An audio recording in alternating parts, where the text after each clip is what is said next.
NDA శాసనసభ పక్ష సమావేశానికి విచ్చేసిన తెలుగుదేశం ఎమ్మెల్యేలకి, జనసేన ఎమ్మెల్యేలకి, భారతీయ జనతా పార్టీ ఎమ్మెల్యేలకి మనస్ఫూర్తిగా మీ అందరికీ నా హృదయపూర్వక నమస్కారాలు. మీ అందరికీ నా హృదయపూర్వక స్వాగతం తెలియజేసుకుంటున్నాను. వేదిక పైన తెలుగుదేశం రాష్ట్ర అధ్యక్షులు, మన తెలుగుదేశం పార్టీ రాష్ట్ర అధ్యక్షులు శ్రీ అచ్చెన్నాయుడు గారికి,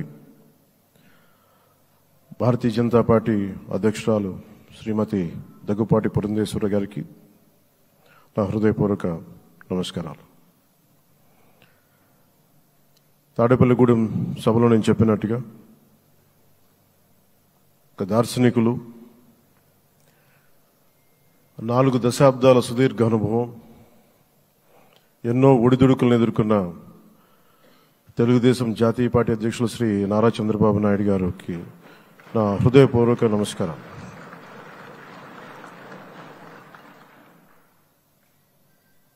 గత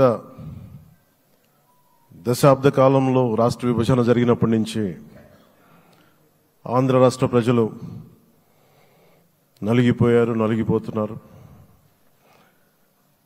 గత 5 సంవత్సరాలుగా మరి రాష్ట్రంలోని విపత్కర పరిస్థితులు తెలుసు. మనందరం సమిష్టిగా పోరాటం చేసి కలిసికట్టుగా ఉండి అద్భుతమైన మెజారిటీలతోటి 164 శాసనసభ స్థానాలని ఎన్డీఏ కూటమి దక్కించుకుంది. అద్భుతమైన విజయం. 21 పార్లమెంట్ సభ్యుల్ని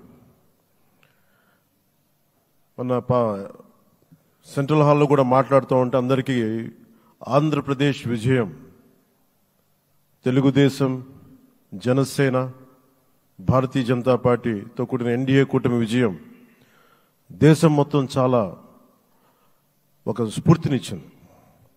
ప్రతి ఒక్కరి విజయాన్ని వారి వారి రాష్ట్రాల్లో ఎలా దీన్ని ముందుకు తీసుకెళ్లాలి, ఒక్క ఓటు చీలకుండా అలయన్స్ అంటే ఎలా ఉండాలి అనేది మన ఆంధ్ర ప్రాంత ప్రజలు, మన ఆంధ్ర రాష్ట్ర ప్రజలు మనందరం కలిసి కట్టుగా చూపించాం. 2021 మార్చి 14 ఇప్పటం సభలో నేను ఒకటే తెలియజేసుకున్నాను, ఆ ప్రభుత్వ వ్యతిరేక ఓటుని చీలనివ్వను. ఆ మాట మీద ఉన్నాం, ఆ మాట మీద నిలబడ్డాం. ఒడిదుడుకులు ఎదుర్కొన్నాం, తగ్గాం, కానీ నిలబడ్డాం. ప్రజల నమ్మకాన్ని పెంచాం. అద్భుతమైన మెజారిటీతో ఈ రోజున మనం ప్రభుత్వాన్ని స్థాపిస్తున్నాం. చాలా మాటలు ఇచ్చాం. పొద్దున కూడా జనసేన లెజిస్లేటివ్ పార్టీ మీటింగ్లో నాయకుడిగా ఎన్నుకున్న సందర్భంలో మాట్లాడుతూ మనం చాలా మాటలు ఇచ్చాం.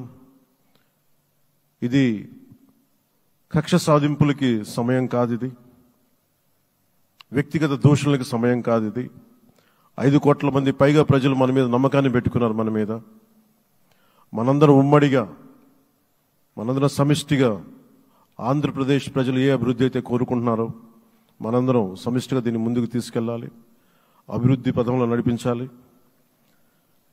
విద్య, వైద్యం, ఉపాధి, సాగునీరు, తాగునీరు, లా అండ్ ఆర్డర్ ఇవన్నీ చెప్పొచ్చాం. మనం బలంగా నిలబడతామని.